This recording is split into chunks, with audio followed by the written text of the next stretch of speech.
एक सेठ के सपने में लक्ष्मी जी आईं और लक्ष्मी जी ने सेठ से कहा कि तुम्हारे अच्छे दिन खत्म हो गए, कल से तुम्हारे जीवन में दुर्भाग्य आ जाएगा। तो सेठ ने कहा, ठीक है माते, हमारे जीवन में दुर्भाग्य आ जाए उससे मुझे कोई मलाल नहीं, लेकिन मैं आपसे बस एक प्रार्थना करना चाहता हूं, एक आशीर्वाद मुझे आप दे दीजिए। तो मां लक्ष्मी ने कहा, ठीक है मांगो। तो सेठ ने कहा कि आप मेरे को कम से कम ये आशीर्वाद दे दीजिए कि मेरे घर में हमेशा खुशी का माहौल रहे। तो मां ने कहा, ठीक है तथास्तु। वो आशीर्वाद देकर चली गई। अगले दिन सुबह शनिवार का दिन था, तो घर में हुआ कि भाई आज खिचड़ी बनेगा। बड़ी बहू खिचड़ी चढ़ाई, नमक वगैरह डाला और वो किसी काम में लग गई।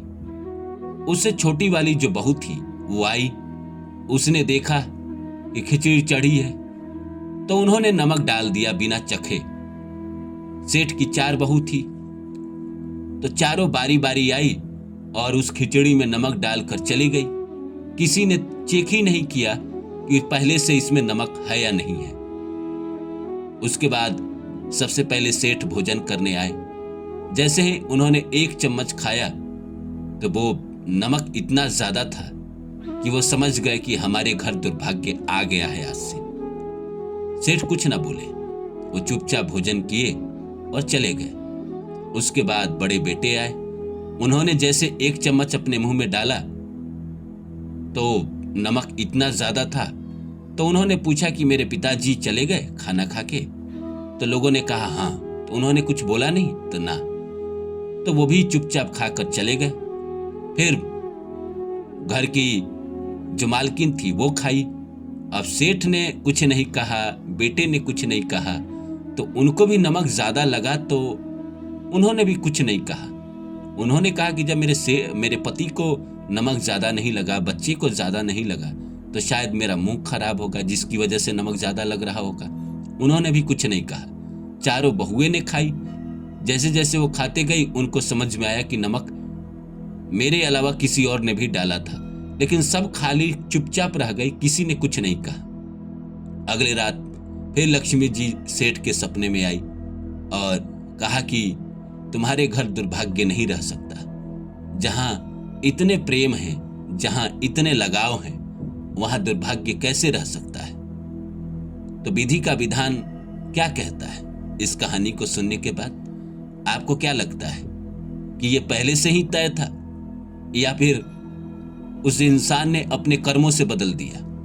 तो नमस्कार दोस्तों, मेरा नाम है रानू बाबू और जैसा कि आप सभी जानते हैं कि मैं आपके लिए कहानी, कविता और मोटिवेशनल वीडियो लेकर आता हूं। इसी श्रृंखला में आज लेकर आया हूं कि विधि का विधान टाला जा सकता है या नहीं टाला जा सकता।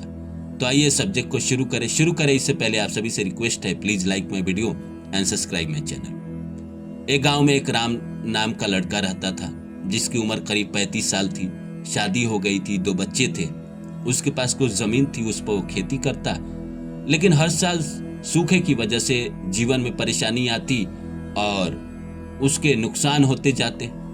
एक साल ऐसा हुआ कि बारिश ही ना हुआ। सूखा क्या, पूरा साल बारिश ही ना हुआ। सारे फसल उसके खराब हो गए।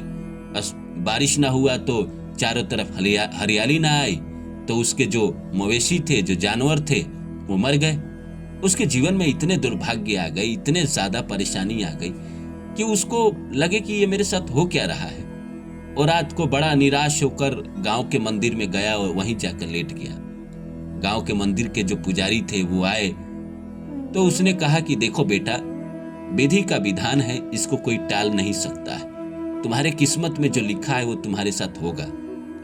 तो फिर इस इंसान ने पूछा, तो मेरे कर्म का क्या? तो उस पुजारी ने कहा, देखो तुम अपना कर्म का साथ कभी ना छोड़ो, तुम कर्म करते रहो। विधि का विधान भी उसी का साथ देता है जो कर्म करते रहता है। अगले दिन जो राम था वो गया और अपने एक खेत के छोटे से टुकड़े में दूर से कहीं कुएं से पानी लाता, वहां पटाता रहता। रोज ये काम करता। उसके उस वाले हिस्से में कुछ दिन पानी गिरने के बाद नमी आ गई। फिर वहां उसने सब्जी लगाया। वो सब्जी पूरे इलाके में जितना किसी के पास सब्जी ना हो उतना उस छोटे से जमीन में उसके पास सब्जी हुए, उसको बेचकर उसने अपने जीवन के कुछ दुख दूर किए, कुछ नए मवेशी खरीद लिए। तो फिर पुजारी ने कहा कि देखो, विधि का विधान तो जो है वो है ही, लेकिन उस सिचुएशन में इंसान कैसे रिएक्ट करता है ये भी तो भगवान ने आपको दिया है।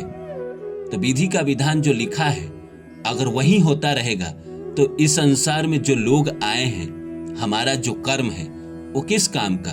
भगवान ने हमको बुद्धि दी है, वो किस काम का? विधि का विधान आपके जीवन में दुख दे सकता है, परेशानी दे सकता है, कष्ट दे सकता है, लेकिन उस परेशानी, उस दुख, उस तकलीफ में आप कैसे रिएक्ट करते हैं ये तो आपके ऊपर डिपेंड करता है ना। मैं मानता हूं कि विधि का विधान टाला नहीं जा सकता, लेकिन मोटा मोटी टाला नहीं जा सकता। किसी की मृत्यु नहीं टाली जा सकती, किसी का मौत नहीं टाला जा सकता, किसी की जिंदगी नहीं टाली जा सकती, कौन कहां जन्म लेगा ये सब नहीं टाला जा सकता। लेकिन हमारा प्रयास कर्म को लेकर तो हम कर ही सकते हैं, रिजल्ट हमारे हाथ में नहीं है। जैसे भगवान कृष्ण ने गीता में कहा है कि तुम कर्म करो पार्थ, कर्म पे तुम्हारा अधिकार है, फल पे तुम्हारा अधिकार नहीं है। उसी तरह अगर हम कर्म कर रहे हैं तो क्या विधि का विधान बदल नहीं जाएगा? कहा जाता है कि कर्म का फल मिलता है।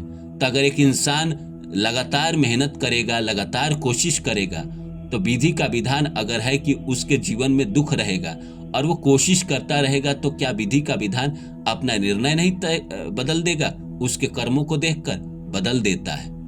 लोग मेहनत से अपनी किस्मत बना लेते हैं। जैसे बहुत बड़ा नहीं बनेगा, बिल गेट्स नहीं बनेगा, एरॉन मास्क नहीं बनेगा, लेकिन इतना तो अपनी जिंदगी में हासिल कर ही लेगा जहां पे वो खुश रहे, अपने परिवार को खुश रखे, अपनी जिंदगी को अच्छे से जिए। समय हमें मौका देता है कुछ नया करने का। इंसान जब जीरो हो जाता है जिंदगी में तो एक नई शुरुआत का मौका भी तो मिल रहा है। विधि का विधान ये नहीं कहती कि यह सब कुछ हम ही करेंगे। अगर वो सब कुछ वही करती तो फिर जिंदगी देने का क्या मतलब है?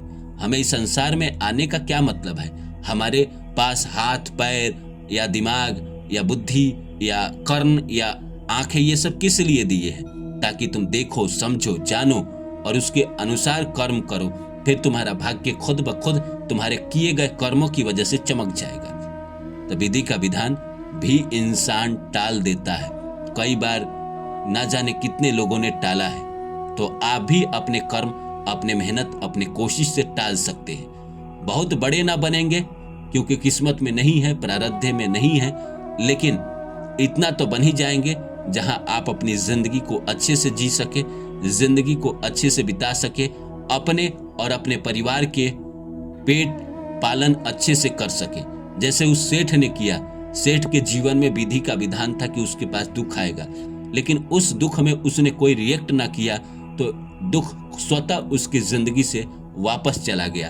तो वैसे ही अगर आपके जीवन में संघर्ष है तो आप कोई रिएक्ट ना करें, उसको रिएक्ट करेंगे तो और बड़ा बनेगा। और प्रकृति ने अगर आपको बहुत बड़ा बनाया है तो उसको संभाल के रखे। सफलता मिलना कोई बड़ी बात नहीं है, सफलता कायम रखना बड़ी बात है। तो विधि के विधान ने तो आपको सफलता दे दिया, लेकिन उस सफलता को कई लोग खो भी देते हैं। तो आपको खोना नहीं है बल्कि उसको कायम रखना है।